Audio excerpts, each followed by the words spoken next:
بسم الله الرحمن الرحيم الحمد لله رب العالمين وبه نستعين ونستغفر ونعوذ بالله من شرور أنفسنا ومن سيئات أعمالنا وأشهد أن لا إله إلا الله وحده لا شريك له وأشهد أن محمدا عبده ورسوله صلى الله عليه وعلى آله وصحبه وسلم تسليما كثيرا أما بعد கண்ணியத்துக்குரிய சகோதரர்களே, கூட்டுத் தொழுகை நடைபெறுகின்ற ஒரு பள்ளிவாயலில்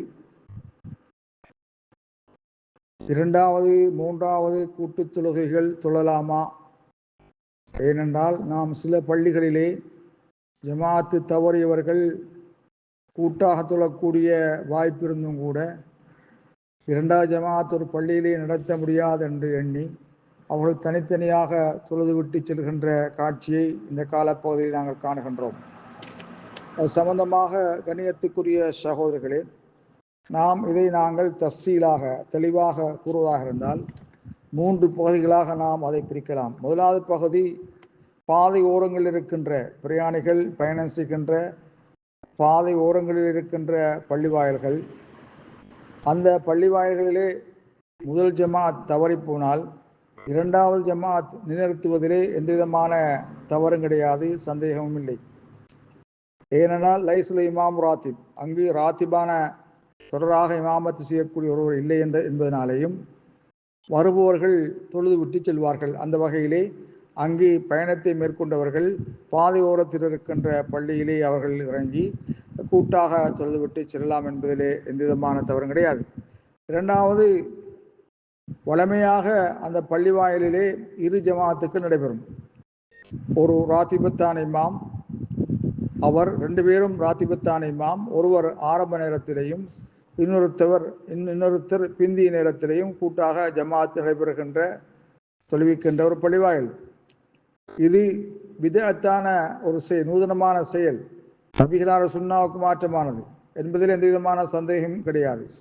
ஸலஃபு ஸாலிஹீன்களை தொட்டும் இது சம்பந்தமாக எந்த விதமான செய்தியும் வரவில்லை. மேலும் இது மனிதர்களை பிரிப்பது, அவர்கள் மீது சோர்வு ஏற்படுத்துவது இதில் இடம்பெறுவதனால் இது முற்றுமுழுதாக தவிர்த்து கொள்ளப்பட வேண்டிய ஒன்றாக இருக்கும். 3வது, இடையூறாக ஜமாத்துக்கு வந்தோம், ஜமாத்து முடிந்து விட்டது, நாம் கூட்டாக தொழக்கூடியவர்கள் பலர் இருக்கின்றோம். இந்த சந்தர்ப்பத்திலே முதல் ஜமாத் முடிந்ததற்கு பிறகு கூட்டாக தொழுவதிலே தவறு கிடையாது. ஏனென்றால் தனியாக தொழுவதை விட கூட்டாக தொழுவது சிறந்தது என்று நபி அலைஹிஸ்ஸலாத்து வஸ்ஸலாம் குறிப்பிட்டிருக்கிறார்கள். எவ்வாறென்றால் ஸலாத்து ரஜுலி மா ரஜுலி, ஒரு மனிதன் ஒரு மனிதனோடு தொழுவது அஸ்கா மின் ஸலாத்தி வஹ்தா, அவன் தனியாக தொழுவதை விட தூய்மையானது. ஒரு மனிதன் 2 மனிதரோடு தொழுவது அஸ்கா மின் ஸலாத்தி ஹிம்மா ரஜுல், ஒரு மனிதனோடு தொழுவதை விட சிறந்ததாக இருக்கும்.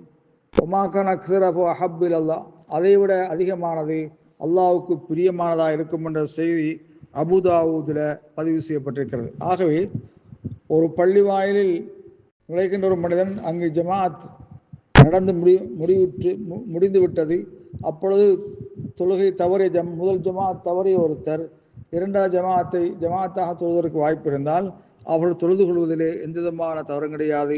வல்லாஹு ஆலம் பிஸ்ஸவாப்.